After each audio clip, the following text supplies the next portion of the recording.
odstopu oziroma odhodu je danes s pomočjo Levice zavrnila začetek postopka za spremembo ustavnega zakona oziroma je zavrnila postopek, s katerim bi edino lahko učinkovito zaščitili slovenske davkoplačevalce.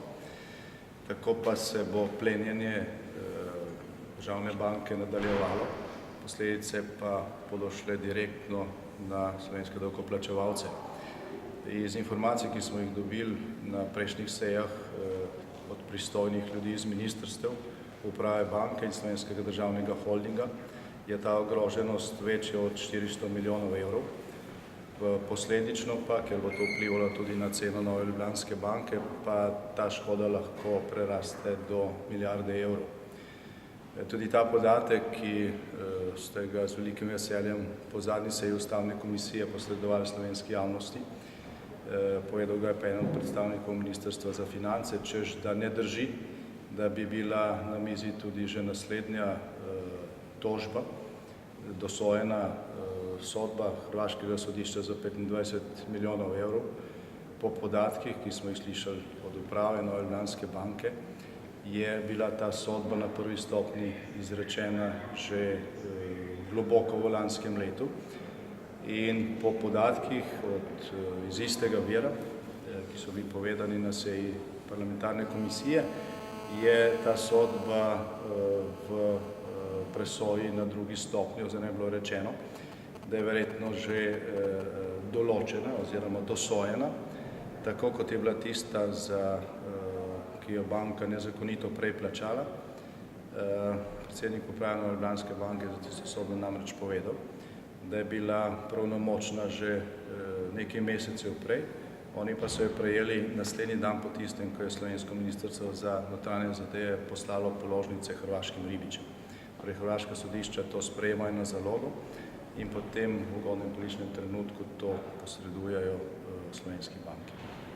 Torej, moram reči to, da smo danes predlagali tudi posvetovanje predsednikov vseh parlamentarnih strank, ker gre tukaj za ustavni zakon, za dvotretjinsko večino, pa za situacijo, ki je finančno težje od marsičesa, kar vlada v odstopu še vedno obravnava. Predlagali smo, da se na ta posvet povabi tudi predsednik države, pristojne ministre, ljudi, ki se s tem ukvarjajo z pravnega vidika in da se doreče neka rešitev. Če ni sprejemljiva za dvotretjinsko večino ta, ki smo jo mi predlagali, kakšna druga. Ampak je tudi ta predlog zavrnjen in očitno je, da se te zadeve, ki potekajo od leta 2015 naprej, ne dogajajo slučajno. Se pravi, ta pasivnost slovenske vladajoče politike pri tem vprašanju, po tem današnjem glasovanju, dokazano ni več slučajno. Gre za očiten interes, ki ga je neposredno na seji Komisije za nadzor proračuna razgalil tudi sam predsednik uprave Nove Ljubljanske banke.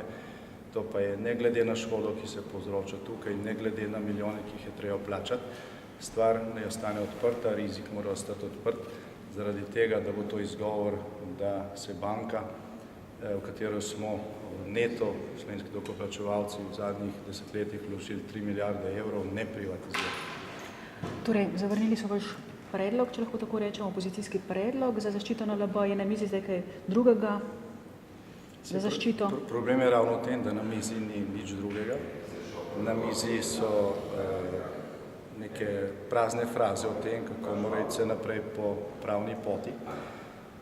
Po tako imenovani pravni poti se hodi že zadnja 3 leta in učinki so znani. Še najbolj pa je zanimivo, da so v strokovni komisiji, ustavne komisije, z argumenti proti takšni rešitvi, kot je bila predlagana, delovali tudi ljudje, ki so v bistvu avtori tistega ustavnega zakona iz leta 1994, mislim predvsem na gospoda Arharja, ki tukaj vsak dan spreminja svoja stališča. In še to je treba dodati, danes se ni glasovalo o tem, ali se sprejme naš predlog in naši členi, kot smo jih predlagali. Danes se je glasovalo o tem, ali se sploh začne postopek za spremembo ustavnega zakona, ker bi bile rešitve glede na pravno stališče zagotovo nekoliko drugačne, kot so jih mi predlagali. In to je bilo zavrnjeno. Ni bilo zavrnjeno naše besedilo, zavrnjen je predlog da se sploh išče rešitev. Ampak državni zbor bo vseeno o tem razpravljal. Ne, državni zbor se bo seznanil samo z izidom tega glasovanja, se pravi s poročilom predsednika Ustavne komisije, da je Ustavna komisija zavrnila postopek za spremembo ustavnega zakona in da je zadeva končana. In glede na roke, ki so, jo seveda v tem mandatu tudi tehnično ni možno ponovno začeti. Možno je bilo zadevo rešiti tako, kot so jo to prav ali napačno rešili leta 1994, ko je bil ustavni zakon sprejet tukaj v 4 urah, ne, v vseh fazah, na zaprti seji, ampak takrat je bila volja, pa čeprav v napačno smer, ne, zdaj, ko bi pa morali isto orodje uporabiti v pravo smer, pa te volje ni. Hvala. Hvala.